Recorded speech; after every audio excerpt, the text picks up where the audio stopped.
Yang Allahumma, yang atas, yang doa fil karbi.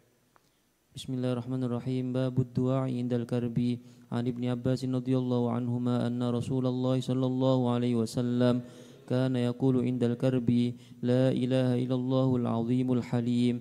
لا إله إلا الله رب العرش العظيم لا إله إلا الله رب السماوات ورب الأرض ورب العرش الكريم.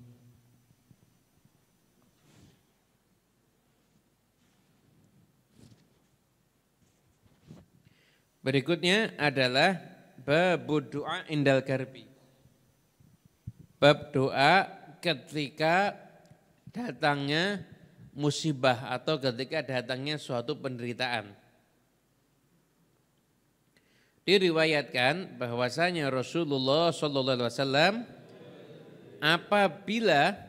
apabila beliau itu ada sesuatu yang membuat Nabi itu susah, Nabi itu susah atau ada musibah yang datang dan lain sebagainya, maka Nabi berdoa dengan doa ini yang nanti akan kita bahas. Kemudian riwayat yang lain diriwayatkan bahwasanya Rasulullah SAW itu mendiktekan doa itu kepada para sahabat. Jadi doa ini didiktekan sama Nabi kepada para sahabat. Dari Imam Hakim, laqanani, dalam riwayat An-Nasai, laqanani Rasulullah SAW. Ini dari Sayyidina Ali. Rasulullah SAW mendiktekan aku, mentalkinkan kepadaku haula'il kalimat. Kalimat-kalimat ini, wa amaroni inna zalabiya karbun asyiddatun an aqulaha. Apabila datang penderitaan, maka aku berdoa dengan itu. Doanya apa? Doanya la ilaha illallah al-azimul halim. La ilaha illallah rabbul arsyil azim. La ilaha illallah rabbus samawati wa rabbul ardi wa rabbul arsyil karim.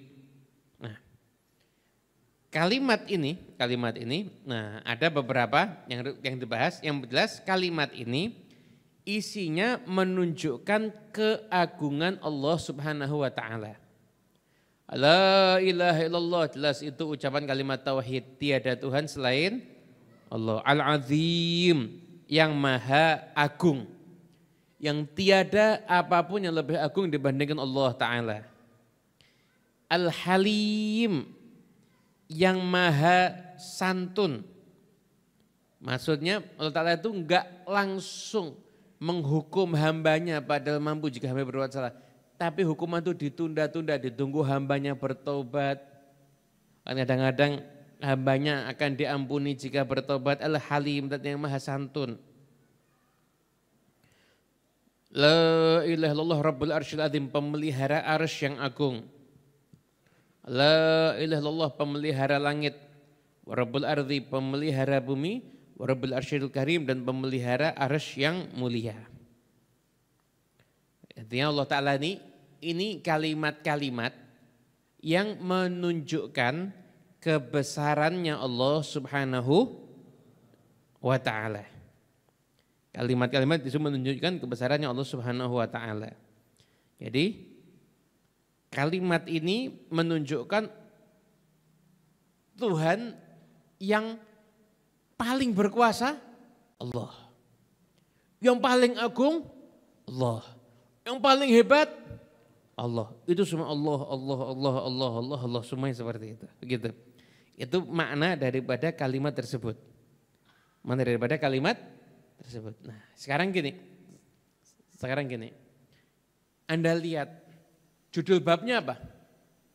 Babud doa, doa. Bab doa. Dan lewat tadi kana Nabi sallallahu alaihi wasallam yad'u. Nabi SAW itu berdoa.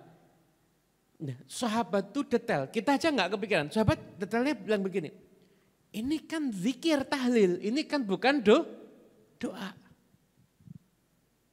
Kok disebut ini adalah doa?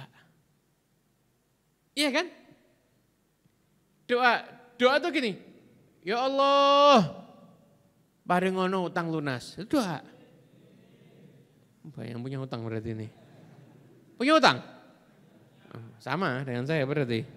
Saya juga punya utang. Ini adalah doa. La ilaha illallah, zikir. Tapi ini kalimatnya zikir, tapi judulnya Nabi berdoa. Kalimatnya zikir, tapi judulnya Nabi berdoa. Nah, di sini disebutkan dari Imam At-Tabari, beliau mengatakan begini. Yang pertama ada riwayat Nabi SAW itu membaca zikir itu dulu, kemudian berdoa. Baca zikir ini dulu, kemudian berdoa. Zikirnya dibaca dulu sama Rasulullah SAW, kemudian beliau berdoa begitu. Kemudian ada riwayat lain lagi yang mengatakan begini, yang mengatakan seperti ini, bahwasanya itu zikir. Itu zikir, bukan doa, tapi itu menduduki kedudukannya doa. Kenapa? Karena Allah Subhanahu wa taala berfirman, dan firman disampaikan sama Nabi dalam hadis qudsi, man syaghalahu dzikri an mas'alati a'taitu afdhala ma'utiya sa'ilin. Barang siapa yang dia sibuk zikir sampai enggak minta. Sibuk zikir sampai enggak minta apapun. Maka kata Allah, aku akan berikan kepada dia lebih hebat dibandingkan yang diminta oleh orang-orang yang sibuk minta tapi enggak zikir. Paham ya? Nah, itu menunjukkan bahwa zikir ini sebenarnya dalam zikir ini juga terkandung permintaan. Terus lah kalau kita ngamalkan gimana Beb? Ya dua-duanya.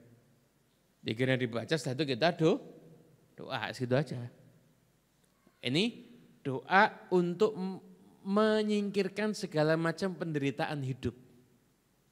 Untuk menyingkirkan segala macam penderitaan hidup. Berapa tahun lalu, lama 10-12 tahun yang lalu tuh, kita masih ingat itu ketika Khatmul Bukhari di Masjid Riyadh, doa ini dibagikan kertasnya. Bagian kertasnya itu biar orang hafal. Ini doaul karbi, doa untuk menyingkapkan segala macam penderitaan. Dan ini doa diamalkan turun-temurun oleh para ulama. Beroleh para ulama. Ini di sini kita mengumpulkan ada beberapa kisah yang terkait dengan doa ini. Terkait dengan doa ini. Itu pernah dikisahkan oleh Abu Bakar Ar-Razi. Beliau ketika tinggal di Asbahan, di sana ada orang tua, seorang ulama tapi sudah tua.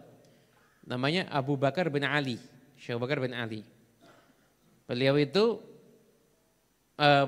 mufti yang berfatwa. Suatu hari mufti yang tua yang soleh ini, ada orang yang enggak suka. Akhirnya orang ini membuat fitnah sampai akhirnya dia dipenjara sama raja.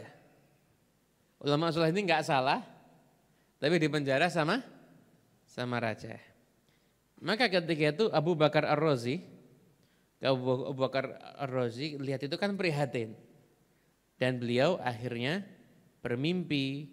berjumpa dengan Nabi SAW dalam tidurnya. Rasulullah dan malaikat Jibril ada di kanannya Nabi SAW. Jibril ketika itu menggerakkan mulutnya terus bertasbih dan tidak berhenti sama sekali. Ketika itu Nabi berkata kepadaku, katakan pada Abu Bakar bin Ali, yad'u bi du'ail karbi alladhi fi sahihil Bukhari hatta yufarrijallahu anhu. Katakan sama Abu Bakar bin Ali ya, itu ada doaul karbi di kitab Sahih Bukhari. Doa dengan itu terus sampai Allah Ta'ala menyikapkan segala macam permasalahannya. Ada bayangkan ini ulama itu kalau soleh, yang nolong nggak nanggung-nanggung, langsung Nabi Muhammad SAW. Wasbah tuh begitu aku bangun tidur, fa'akhbartu, aku kabari dia, fada'abi, dan dia doa dengan itu.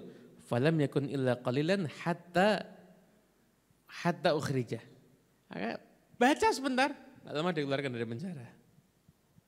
Itu karena membaca du'aul karbi. Doa karbi ini la ilaha illallah al-azimul halim, la ilaha illallah rabbul arsyil, la ilaha illallah rabbus samawati wa rabbul ardi wa rabbul arsyil karim. Itu doa yang luar biasa itu.